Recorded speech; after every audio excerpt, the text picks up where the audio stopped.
Okay, this is Strange Meeting by Wilfred Owen about the First World War. T.S. Eliot thought it was one of the most powerful poems of the First World War and a magnificent achievement as a piece of poetry. Strange meeting, it seemed that out of battle I escaped, down some profound, dull tunnel, long since scooped, through granites which titanic wars had groined.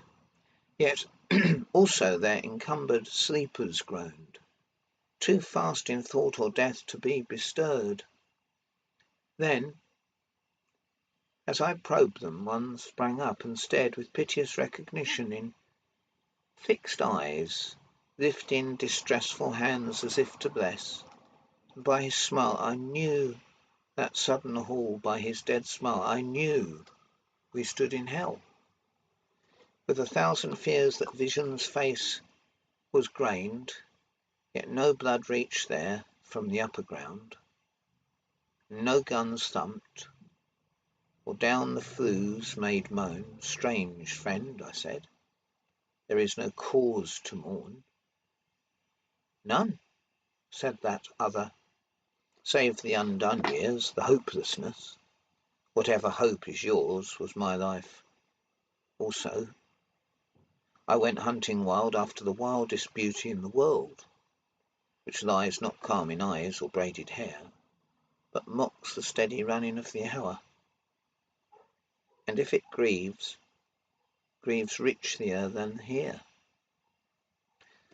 For by my glee might many men have laughed, and of my weeping something had been left, which must die now. I mean the truth untold, the pity of war.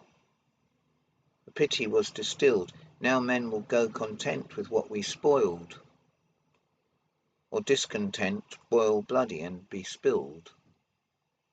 They will be swift with swiftness of the tigress. None will break ranks, though nations trek from progress. Courage was mine, and I had mystery. Wisdom was mine, and I had mastery. To miss the march of this retreating world into vain citadels that are not walled. Then, when much blood had clogged their chariot wheels, I would go up and wash them from some sweet wells, even with truths that lie too deep for taint. I would have poured my spirit without stint, but not through wombs, nor on the cess of war. Foreheads of men have bled where no wombs were. I am the enemy you killed, my friend.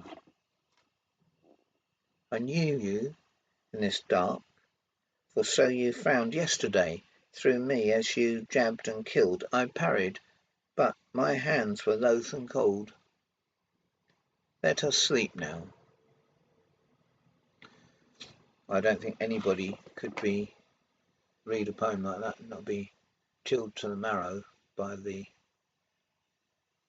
terrible thing that war is, of course, and I think it was